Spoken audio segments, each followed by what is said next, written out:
This week, we continue talking about the mysterious Loki Season 2. We talk a little bit about the really fun Netflix series One Piece, and all the other stuff going on out there in the pop culture universe.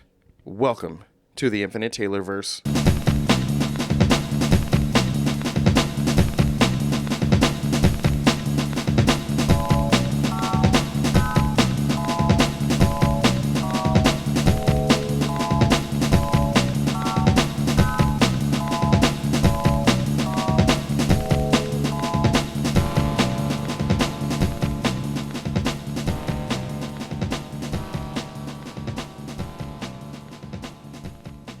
Warning. Red alert. Ay, ay, ay, ay, ay! Danger, Will Robinson.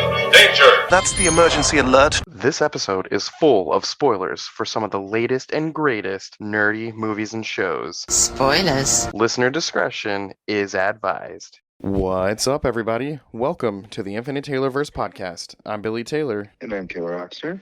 And this week, we are coming at you guys with obviously some of the latest and greatest news of what's going on out there in the pop culture universe. But before we jump into any of that, Taylor, what have you been nerding out about this week? What have I been nerding out about? I've been nerding about the new Blink-182 singles that have been coming out. There's like 4 or 5 of them out now, but I really love it. It's their first album back with Tom after 2 albums, so it's been really great. Oh, that's awesome.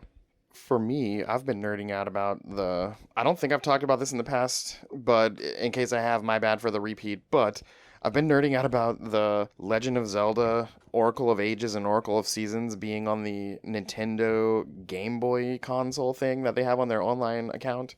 Back in the day when I was much younger, I played the Oracle of Ages because it's a time travel game, and I've always loved time travel stuff, but I never played Seasons. And one of the cool things about these two games is, well, back in the day, if you had both games, once you beat one, it gives you a code to put in the other. And if you put the code in, it's like you're playing a completely different game that's connected to the one you already beat, versus if you just played it without a code. And for the first time ever, I kind of ran through the Oracle of Ages real fast, beat the whole thing, because I guess my muscle memory took over and I just remembered it. But I was able to put in a code and then continue the game on Oracle of Seasons, which I didn't have as a kid.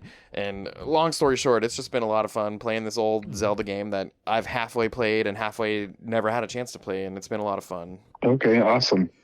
Well, hey, let's jump into some news here. The news this week is not very Marvel and DC and Star Wars heavy. There's a lot of other things going on, so we'll just kind of go in the normal order that we do. Over with Marvel, I guess the big thing this week was getting to watch the 2nd episode of Loki. What'd you think about that one, man? Yeah. It was good. I thought it was like one big long exposition dump, though. Yeah.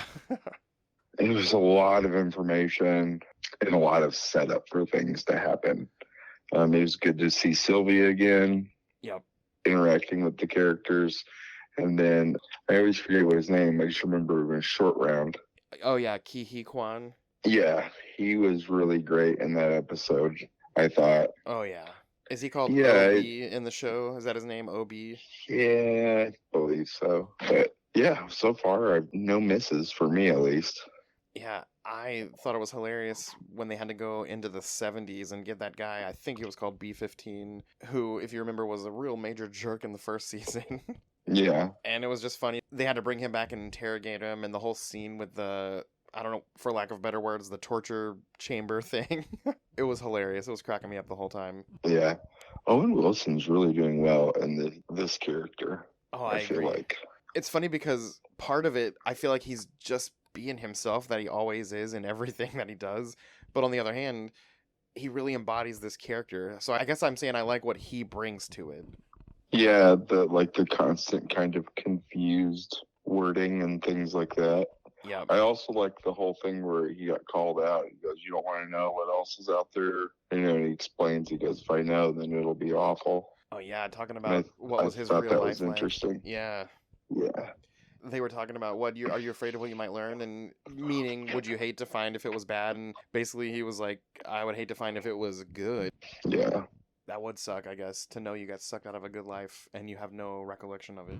Yeah, that's the thing. And I think he knows his life was good. Yeah. I think he has a hunch about who he is. Yeah. Well, I'm sure it definitely involved jet skis in one way or another. Yeah, I mean, maybe he was like retired or, invented something, or maybe he invented the jet ski. I don't know. Yep. But we'll find out, I'm sure. Yeah, I hope we do. Let's see. There's been some talk going on out there, obviously, about delays for this and that and everything. Well, Kevin Feige was interviewed about something recently, and it sounds like Daredevil Born Again has just been completely scrapped. It's going to be, I believe, a 16 episode series, and they'd already filmed half of it.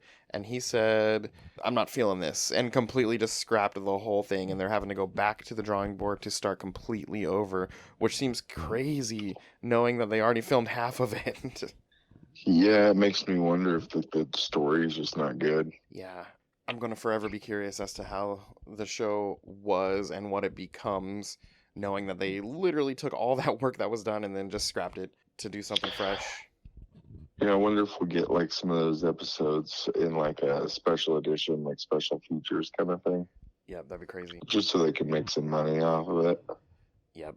But as I started to read that, as I was reading it, I was thinking, no, no, no, no. And then I read it fully and like, oh, they've only scrapped what's been done. The series as a whole isn't scrapped. Yeah. And Yeah. that, made me feel instantly better.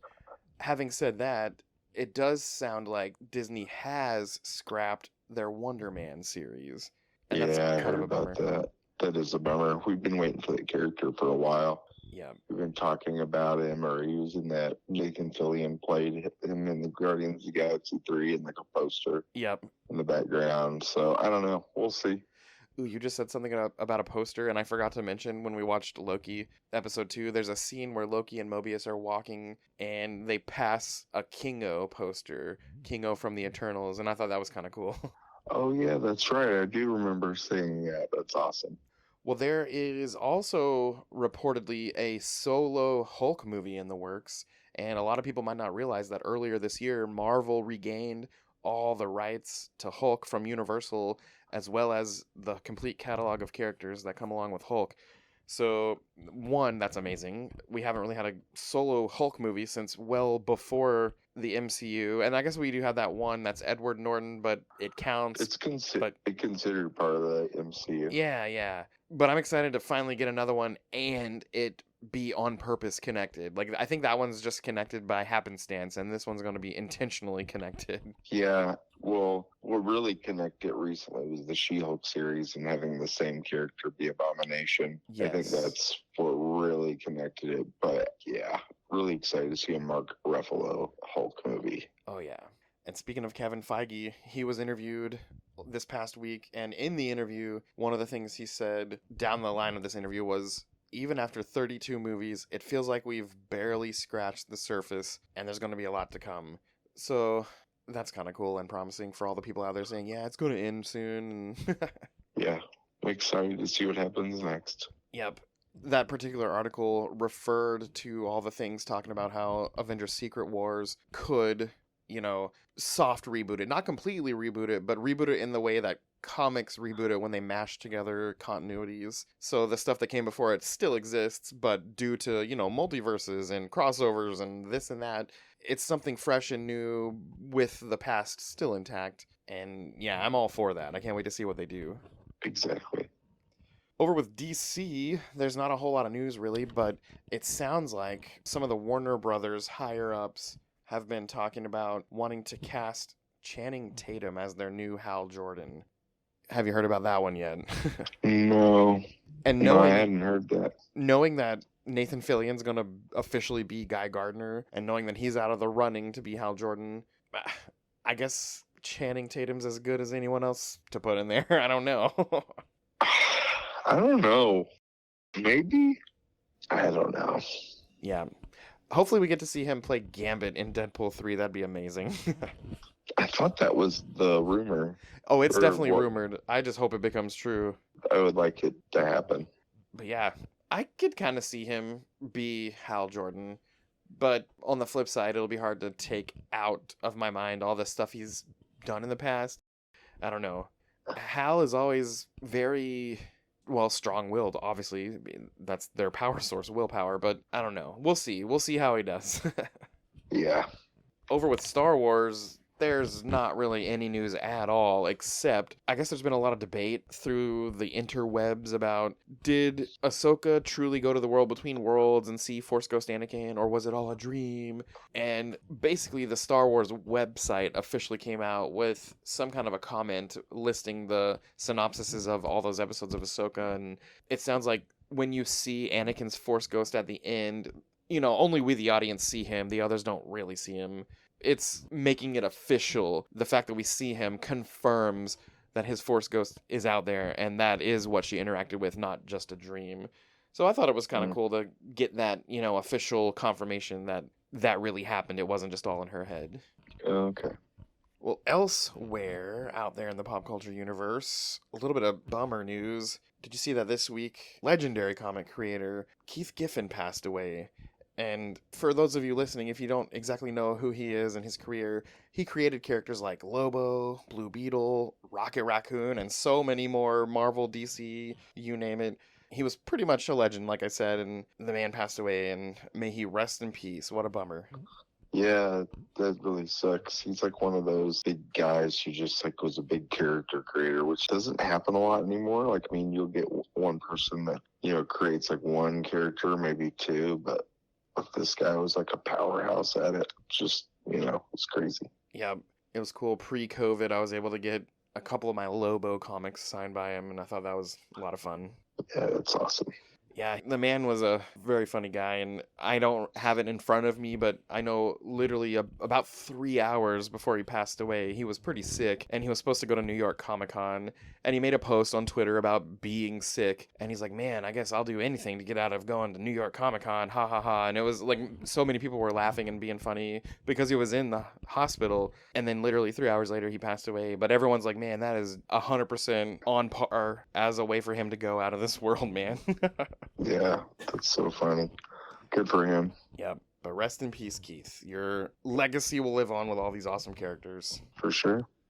This past weekend, it sounds like season 7 of Rick and Morty premiered. I haven't had a chance to watch it yet, but for anyone out there wanting to, it's out there. And it sounds like Justin Roiland is obviously not involved anymore. And so we hear some of the characters without him in this. And I did watch a clip online. I didn't watch the whole episode. And whoever's doing the new voices was pretty spot on. Right on. That's good. And, the trailer for Invincible Season 2 released this weekend. That looked awesome. Yeah, I'm so excited, man. It was too long between these seasons. Too long. And I'm one of those people that I'm both happy and sad that I've never read it. I'm sad because obviously I want to read it. Season 1 really made me want to read it. But on the other hand, everything will be fresh and new to me. I won't have any idea what's coming. So I don't know. Yeah. I'm just excited to see it. Yeah, me too. Also, the trailer for the new animated series on Netflix called Scott Pilgrim Takes Off, the trailer for that released this weekend too. That looked pretty awesome. Yeah. Are they doing all the books, or is this like in a continuation? I had really no clue because the only thing I knew about it was the cast from the movie is doing all the voices.